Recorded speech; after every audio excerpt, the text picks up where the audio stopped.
第一次看这部电影，我不得不去洗手间。相信很多观众在第一次追到沉香如粉的时候，都跑向杨紫了。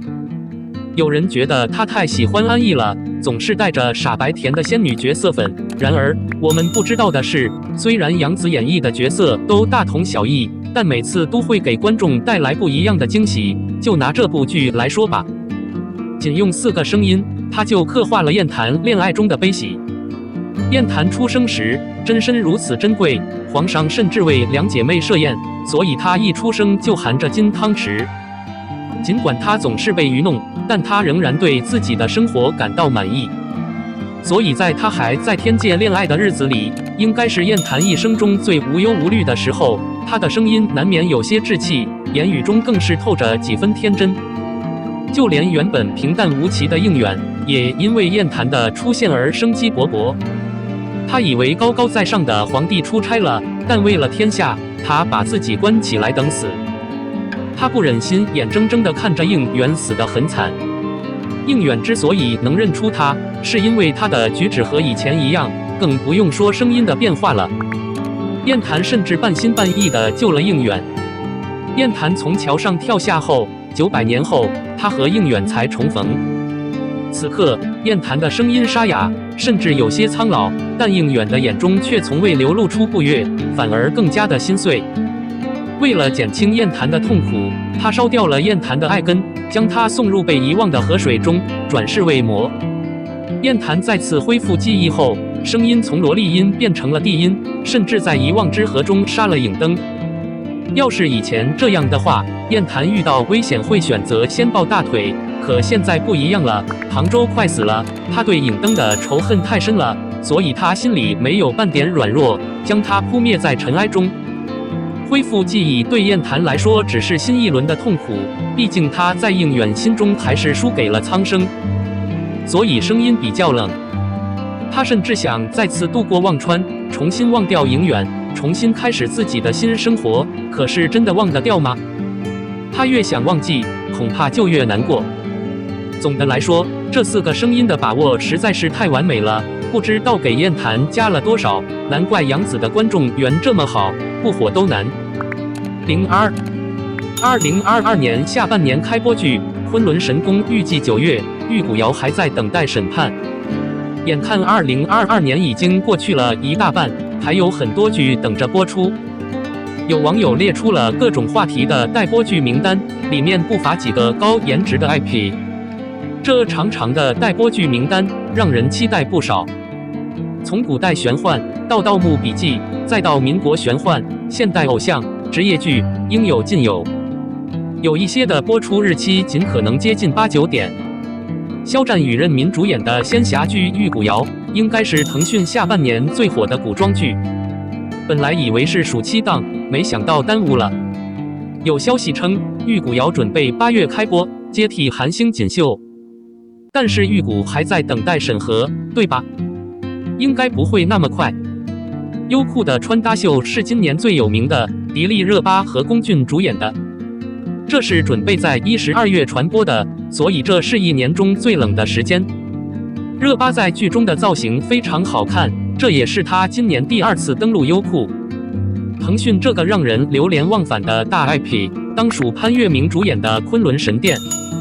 之前说6月份会通知，现在到8月份还没动，很有可能是9月。这是《鬼吹灯》系列的最新作品，想要重建龙陵迷宫的杜数。任嘉伦、李沁出演民国梦之秀《满足你》，今年11月本该离场。权威风险投资是上季度以来的第2个，9月是合理的，11月已经过了不归路。发表了权威声明，表面和效果一般都很好。或者反观无心法师的编剧，可以期待一波。当年的精彩弯道当属三体电视剧，本来要沟通的，但由于调查原因又被退回了。我不知道它被删除的数量。第1件作品的内容更加敏感和复杂，如果拍摄效果很好，那将是科幻电视节目的又一巅峰之作。你真的看过《破案中的张公案》吗？这个节目的争论有点大。有人说这2个男主没有深奥的线，所以可以和旧版的2个男主一模一样，由井柏然和宋威龙主演。上述基础共30集，预计在今年最后1个季度传播。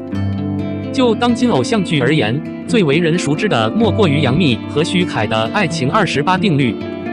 帅哥和奇葩的新年爱情也在网上流传了很久，但我没看到有交流过。写于9月，我相信他不会让每个人的欲望再次失败，尽早沟通是理想的选择。03沉香如废材收官，沉香重话8月18日正式报道有效吗？来得有点快。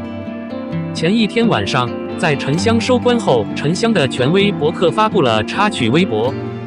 大家都以为7天后就可以沟通了，没想到竟然是无缝的。那么，你就可以继续阅读燕丹和应渊的故事，以及玄烨的新角色。沉香重话的开头部分是按照玄烨的观点。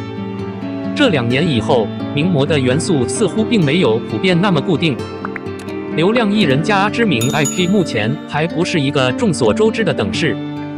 这就是我认为前段时间传播的沉香如碎片会击败竞争对手的原因，但从传播后的剧情的普遍性和谈话性来看，这场仙侠秀的呈现并不普遍。